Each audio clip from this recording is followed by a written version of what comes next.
Welcome to Xomega Videos. In this video, you will see how you can easily generate professional detailed designs and other documentation for your project right from your Xomega model.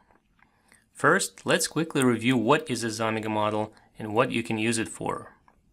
Xomega model allows you to describe your business application in a human-readable XML format and then generate application code and other artifacts right from the model.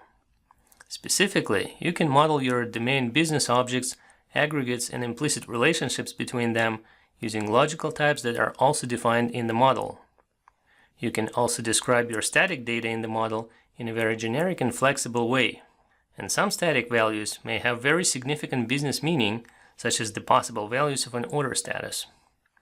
On top of the domain model, you can describe your service model that exposes the business services for your application. It can be as close to the structure of the domain model as the simple CRUD services, or as sophisticated as your application needs to be. Based on the service model, you can also define a UI model for your application views, which will use the corresponding services to read or update data from the business services. From the domain model, Xomega can generate database scripts, migrations, but more importantly the entity data model along with the entity framework classes. The static data in the model allows generating the lookup cache data, which helps the application to populate selection controls and to decode internal values, as well as generating enumeration constants that help you avoid hard-coding static values. The service model enables generation of not only the service API contracts and interfaces, but also the initial implementations of these services, which you can customize, extend, and override to implement your business logic. And finally, the UI model will allow you to generate both the UI views and the view models that you can also customize, extend, and override to build your presentation layer. Now that you have seen how Xomega model allows you to generate code and all sorts of other application artifacts, let's talk about how you can document your model to describe each kind of entities it contains. While Xomega model encourages you to define named elements such as logical types, fields, parameters, etc., using descriptive names, it also allows you to specify more expanded documentation for each such element under a nested doc element, which includes a short summary and optionally a longer description. So if you have an input or output parameter for an operation in the service model, you may want to provide a description of the data that is passed in this parameter. Then, when you generate service and data contracts for your services in the model, the generated member for the data contract will have a comment with this description. This will allow developers that manually call this service operation to easily see the description of that parameter in Visual Studio without looking it up in the model or in the documentation, which in turn will help them handle it properly in their code and thereby minimize programming errors. The beauty of the Xomega model is that if it can infer which object field this parameter is tied to, then it can automatically use the documentation for that field, unless you explicitly provide a description for that parameter. This approach may work for 80% of such parameters and thus significantly reduce the burden of documenting every single parameter without sacrificing the quality of the documentation. Similarly, when modeling static enumerations and their items, it is important to not merely list those items, but to also provide descriptions for each item, since each one can have very specific business meaning. For example, each status of a sales order may be closely related to a certain phase in the business process. And when Xomega generates constants for the enumeration items that can be used in the business logic, it will also generate a comment for each item, which would help the developers better understand what each value means without consulting the documentation and then use it properly in the business logic. By the same token, the fields of the model domain objects can also have nested documentation, which can be propagated to the entity data model and the entity framework classes. As I said before, the field descriptions can also serve as default documentation for the corresponding operation parameters. If you generate database structure from the Xomega model using model-first approach, the columns in the generated tables can have descriptions from the documentation of the corresponding fields. This will allow database administrators and other developers that work with the database to easily view descriptions of each column in database tools like SQL Server Management Studio. Conversely, if you import the structure of your model from an existing database, The Xomega generator will import descriptions of each table and column as the documentation for the corresponding objects and fields. Now, while XML is a human-readable format, it may seem that defining your models directly in XML, as opposed to, say, a graphical format, is not that user-friendly. So let's review some benefits that XML format provides for us right out of the box. Being a textual format, XML allows you to easily search and replace any text in it using the standard Visual Studio tools, or any other text editor to that matter. You can use regular expressions, search and replace in multiple files, make it case sensitive, and so forth, all of which provides the flexibility to navigate and edit your XML models. If your model is in a graphical format instead, such as UML, the graphical tool would need to implement all the model-specific search and replace functionality for you. Otherwise, you may have a hard time finding, for example, those fields that have specific text in their description.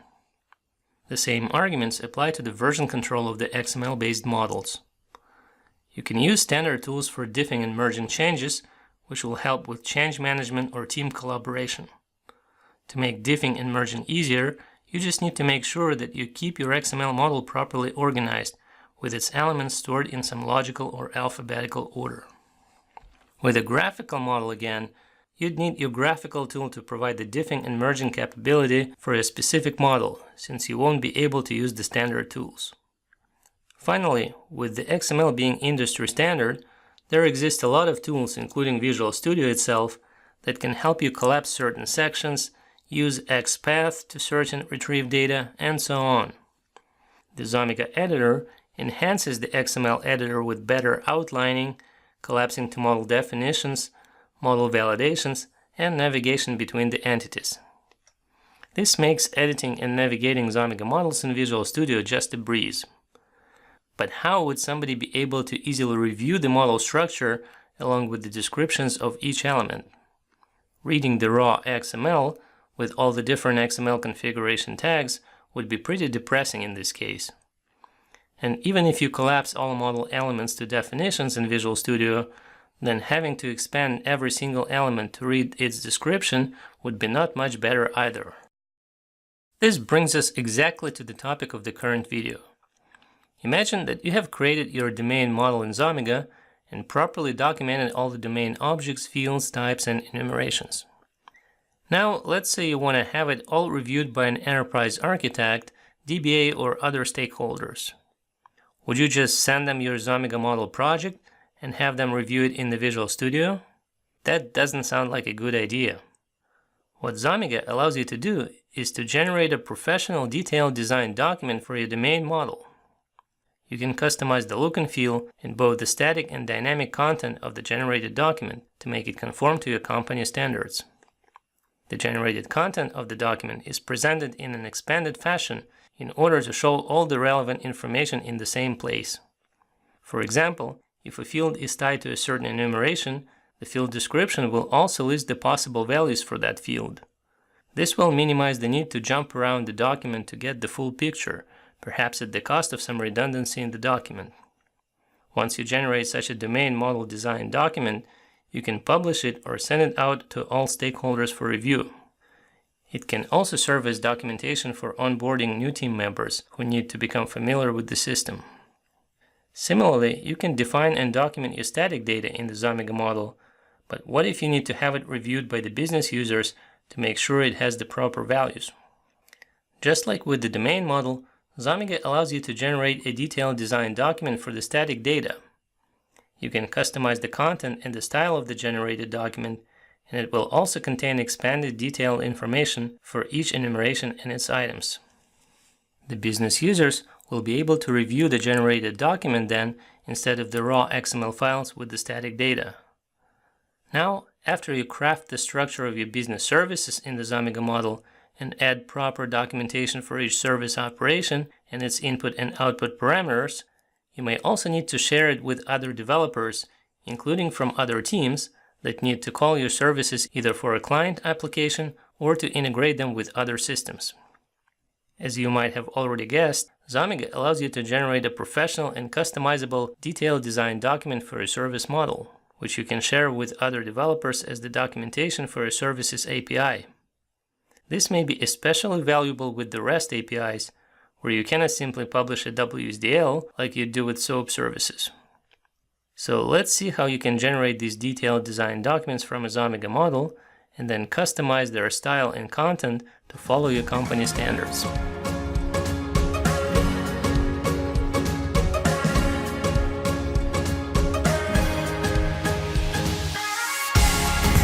To demonstrate generation of the detailed design documents from the Xomega model, I'm going to use the AdventureWorks solution that we have created in the previous videos. If you watched the first video, you should remember that we imported the Xomega model from the structure of the sample Microsoft database AdventureWorks, and then enhanced it with additional model elements such as enumerations, service operations, UI view models, and so forth. Among the whole plethora of generators, Xomega model project contains a number of documentation generators. Let's open properties of the domain model design generator. As you can see, it uses a document template that was installed with Xomega and outputs the generated document under the solution subfolder docs. Here, you can also specify the properties for the generated document, such as the company, author, subject, and title, in order to customize the output when you use a shared document template. First, let's run the domain model design generator as is and open the output docs folder. You can see the generated document there, so let's open it up to see what it looks like out of the box. As you see, we have a professional detailed design document with the first page that has our properties for the title, subtitle, the company, and the author, as well as a prominent creation date. The table of contents on the next page is not refreshed automatically and shows just the static content from the document template. This includes an introductory section about this document, as well as an overview of the domain model design in the current document. Just as the last line suggests, let's refresh the table of contents manually to view the generated sections as well. As you can see, we have the documentation for all our domain objects grouped by their module. In fact, we have a lot of documentation generated for our objects, something that would take a lot of time to produce manually. So let's click on the sales order object to see what our documentation looks like. First, we show the summary for the domain object, followed by the full description, which we don't have in the model for this object yet. Next, we have a section that lists the object key fields, which in our case is an auto-generated sales order ID. Then we have a section with a list of all non-key fields, including description of each field, data type, size, and whether or not it's required. The types are expressed as C# data types for domain object fields, but you can change it to show SQL types, entity data model types, or even the name of the logical type from the Xomega model. For the logical types that are associated with an enumeration that is defined in the model, the field description will automatically include the list of possible values and their user-friendly names, such as the ones that you can see in the status field. Therefore, it is no longer necessary to include that list in the description of the field itself in the model, which is how it was imported from the database. By the same token, the fields that contain a reference to another object will have that stated in the description automatically, and there is no need to explicitly include that in the field description itself. So let's go ahead and update the documentation for these fields in the model and regenerate the document to make sure that it works properly. I'm going to open the model file for the sales order object that we created in the first video. As you see, the doc element under the sales order object has a short summary that describes this object. Sometimes, though, a short summary line would not be enough to describe what this domain object is for and how it is used. To provide detailed documentation for the object or any other element in the model, you can just type it right after the summary line inside the doc element, like this. Next, let's expand the field status and remove the redundant description with the list of possible values. Similarly, let's expand the customer ID field and remove the redundant description of the foreign key constraint. Now, let's regenerate the domain model design document and check out the results. We will need to refresh the table of contents again and then go to the section for the sales order object. As you see, our long description of the sales order object was added in the new paragraph under the summary line, and both the status and the customer ID fields were updated to remove the redundant descriptions.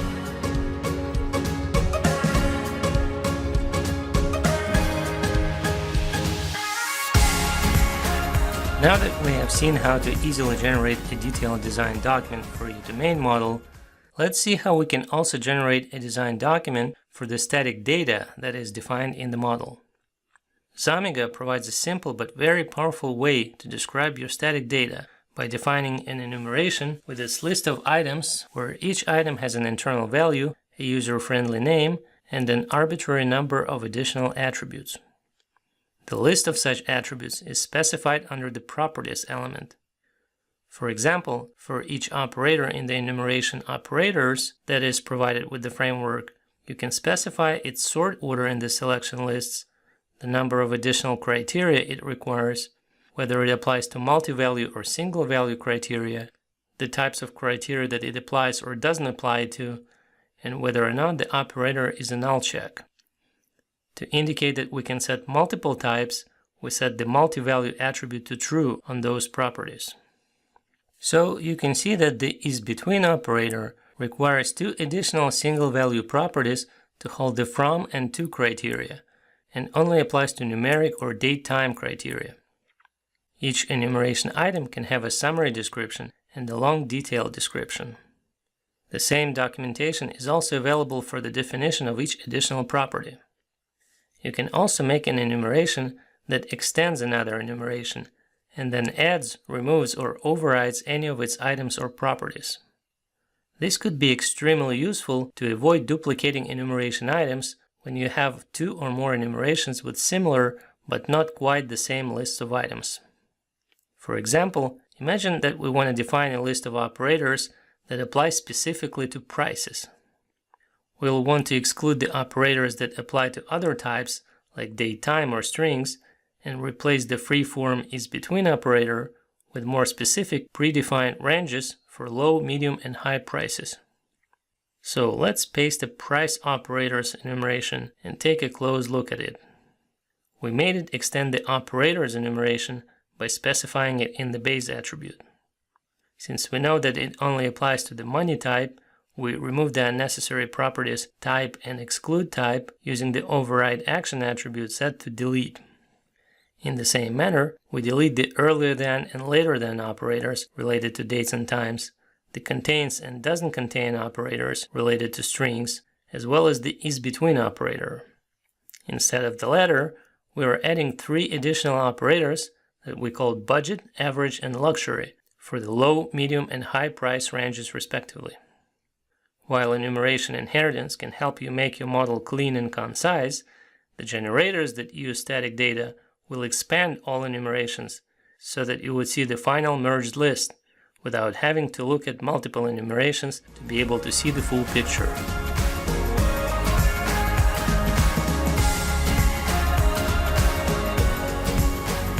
So let's go ahead and generate the static data design document and open up the generated document to see what it looks like.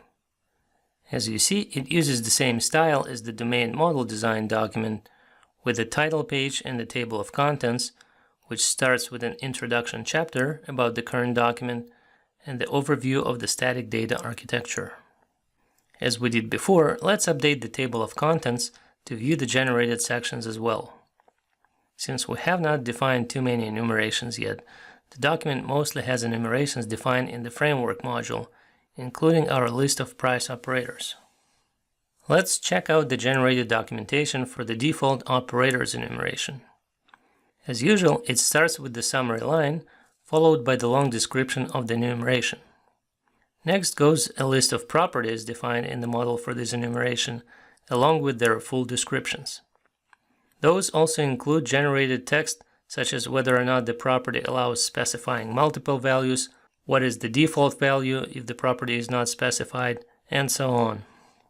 And finally, we have a list of enumeration items with both the name and the internal value, as well as the item's full description, which includes the values of all the properties. In the following section, we will find our price operators enumeration, which has inherited all properties from its base enumeration except for the type and exclude type that we deleted. It also has a fully merged list of items with no extraneous operators that we removed, no values for the deleted properties, and the isBetween operator replaced by our 3 new range operators for low, medium, and high price ranges. In reality, the generated documentation will be that voluminous only for the complex enumerations like these. If most of your enumerations have no additional properties, and their items perhaps have only the summary line as the description, then the generated documentation will look much simpler for those.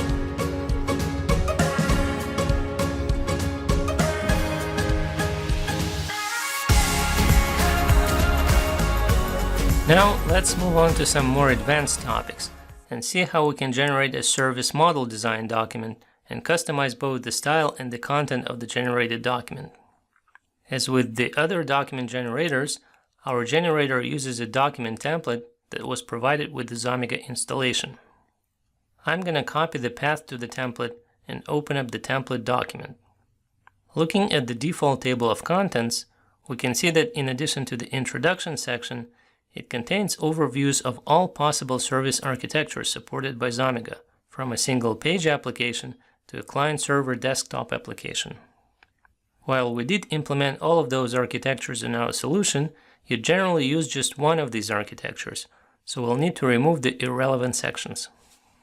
Before we start changing the template though, we need to save it as a copy under our solutions doc folder, since our changes will be specific to our solution.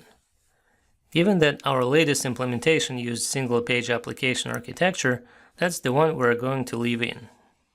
So let me go to the overview of the ASP.NET architecture, collapse this section along with the sections for the desktop architectures, and then delete them all from the template. Next, I'll go back to the top of the document and refresh the table of contents.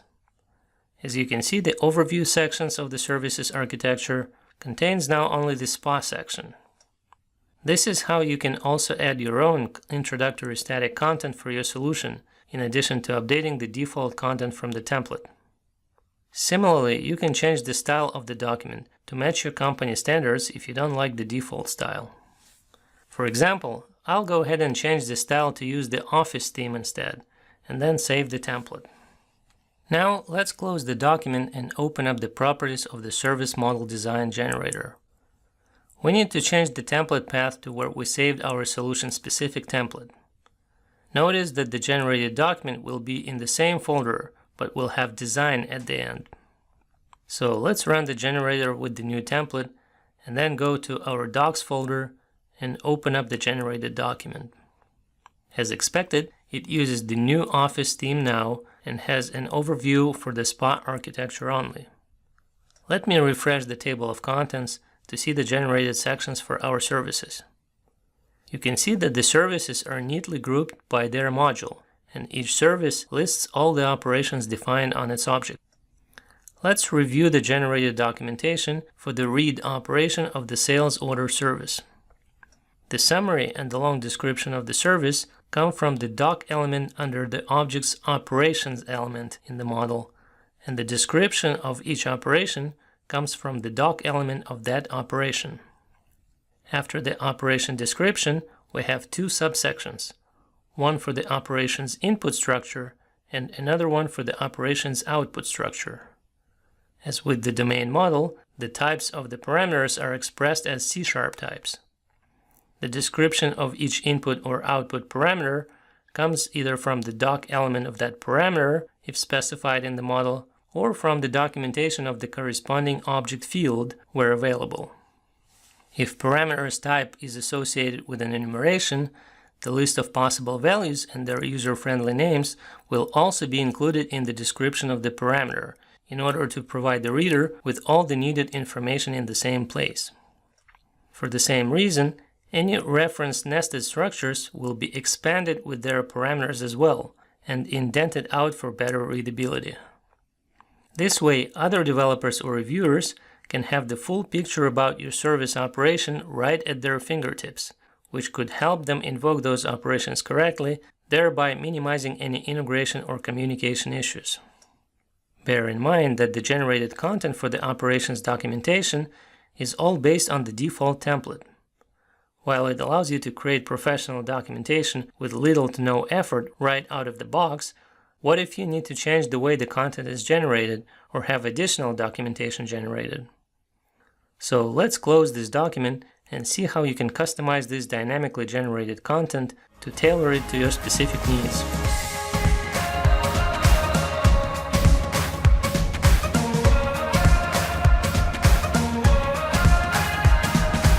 To customize the dynamically generated content, I'm going to open our template document. The template for the dynamic content is defined in the last section, so I'm going to jump right there. At the first sight, this template looks extremely simple.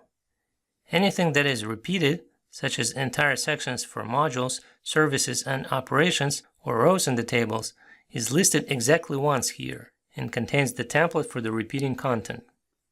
That content may contain placeholders for specific values, some static content that is conditionally output, or any combination of the above. So how do we specify all the template logic in here? This is done by wrapping the template content into Microsoft Word content controls that are available in the Developer tab. We use plain text content controls to output just a simple value or some static conditional text, and we use rich text content controls in order to nest other dynamic content inside of them, such as the repeating content or some complex conditional content.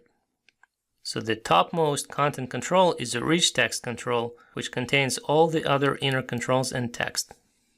If we open its properties, you'll see that it has an XPath expression in the title and the tag loop that indicates that it will loop over the elements returned by the XPath.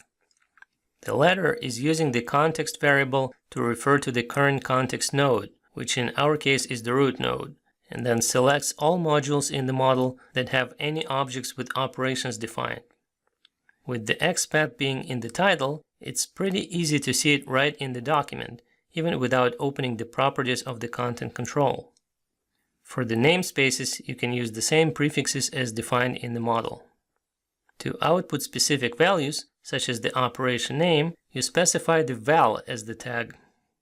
In the XPath for the value, you can also use the common XSLT functions that are available for the generators, but you generally want to keep the XPath as short as possible.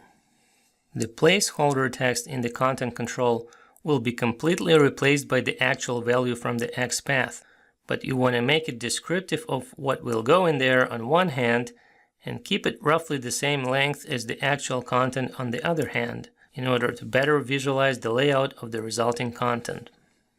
Similarly, any conditional static or dynamic content should have the tag set to if, and the XPath should evaluate to a Boolean expression. You can also place additional content controls with the tag set to else if or else, and then wrap them into another rich text content control with the tag set to group. Now that you understand the mechanics for the dynamic content generation, let's update our template to customize the output. We currently expose our service model via REST API, so having detailed documentation on the input and output of every operation is extremely valuable, since the client doesn't necessarily have the client-side SDK classes or a WSDL for SOAP services, from which they could generate those client-side classes. But the problem is that the current documentation for the operations doesn't specify the REST URL and the verb that can be used to call them, which is the first thing the REST client needs to know. So let's rectify it and add a new section for the documentation of our operations, which we'll call REST endpoint. Next, I'll paste the text that would describe the REST endpoint with placeholders for the verb and the URI template. In order to substitute the verb with the actual value, I will turn it into a plain text content control and open up its properties.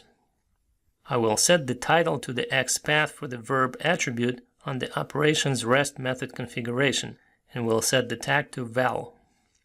In the same manner, I will turn the URI template into a plain text control and open its properties, where I will set the title to the XPath for the URI template attribute and the tag to val again. Now let's save and close the document template and regenerate the service model design to see what it looks like. I'm going to open the generated service model design document again, refresh the table of contents, and go to the first operation read list of the business entity address service. As you can see, it now has our REST endpoint section, which specifies the verb and the URI template for the operation. However, if you look down at the authenticate operation of the person service, you will see that there is no verb or URI template in that section, nor there is one in the read operation of the same service. This is because those operations are not exposed via REST per se. Instead, they're used internally by the token-based OAuth services to authenticate and construct the claim's identity. So now we have two options.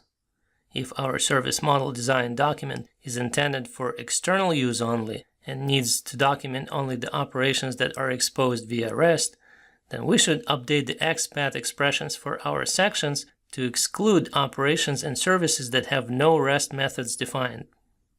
On the other hand, if our document is also for internal use, then we want to keep those operations in, but output some text for those operations that says that they are not exposed via REST API. Let's assume that we have the latter case and update our template to output such text conditionally for this type of operations.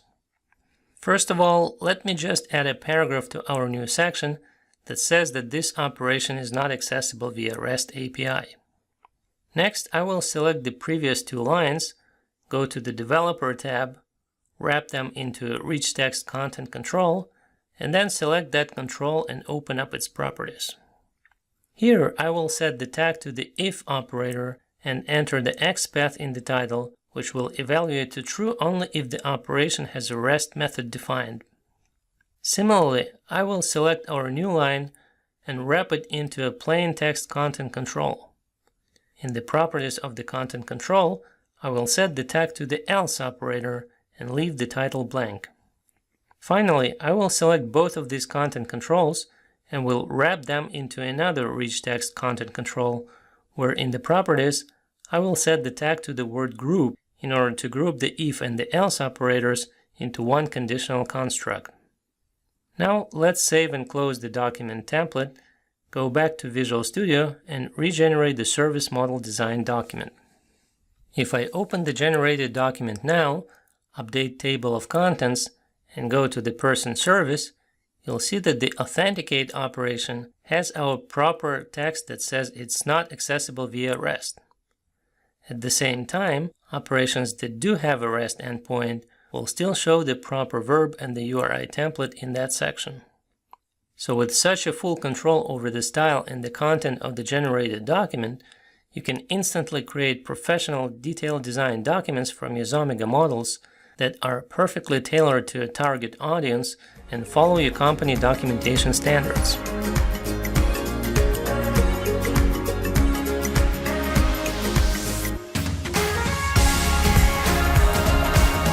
While so far you have seen how to generate documents based on a Xomega model, you may have realized by now that the structure of the templates used by the Xomega document generation engine is pretty generic and allows generating arbitrary Word documents from any input XML.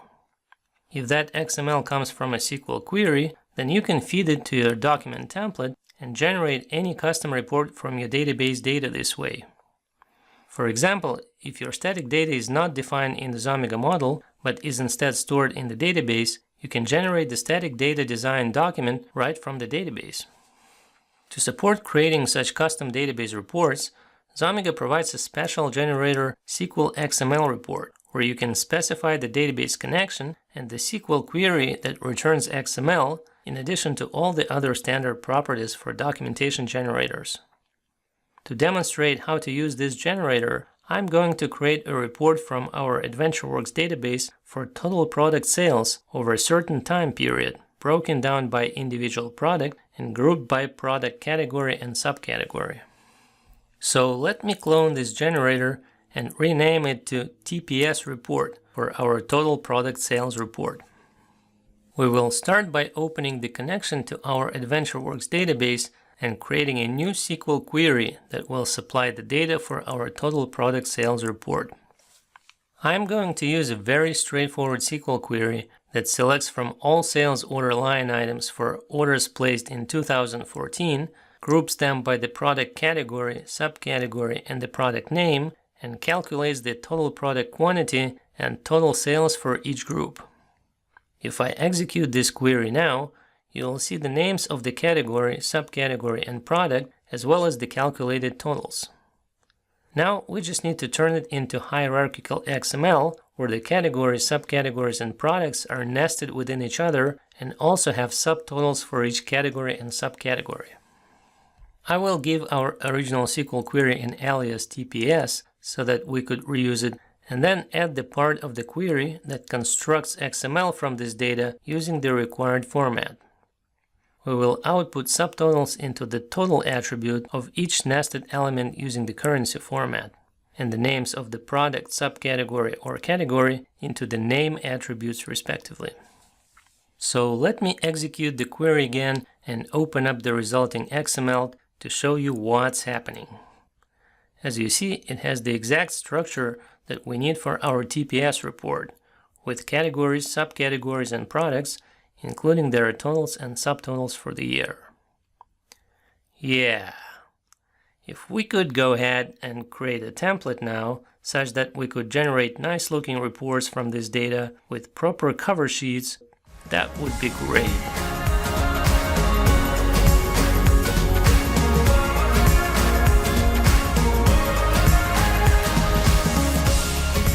I have prepared such a template for the TPS report, so I'm going to go ahead and copy it into the docs folder of our solution.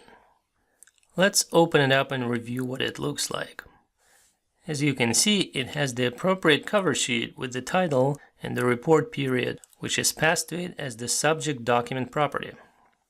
Then it has a table of contents with sections and subsections for all product categories and subcategories.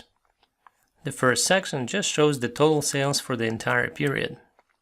The remaining top-level sections just loop over the category elements in our XML and output the category name, the period property again, and the total sales for the category highlighted in bold. Next, we output the list of subcategories for the current category, repeat the same information for the subcategory, and finally list all the products in the table with their total quantity and the sales for the current period. That table also shows the total for all products in that subcategory.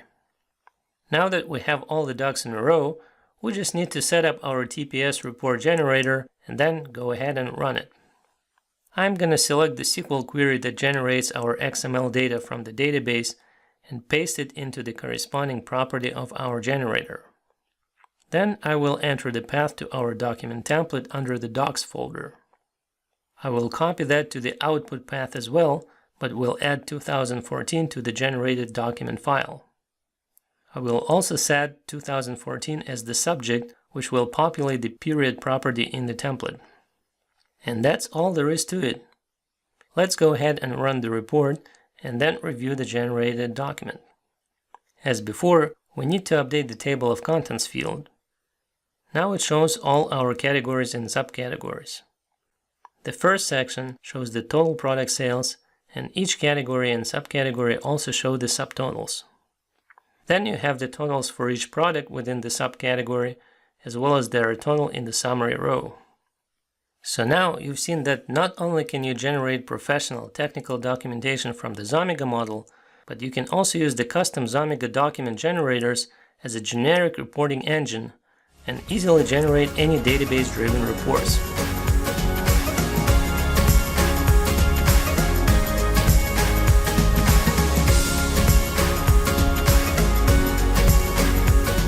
To conclude this video, let's review what you have learned about Xomega and generating documentation with Xomega.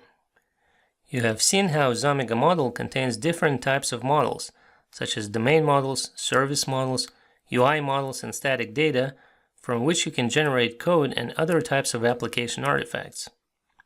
Then you were able to see how important it is to document your Xomega models in order to provide descriptions for each element which would be added as comments to the generated code and help developers better understand the generated code.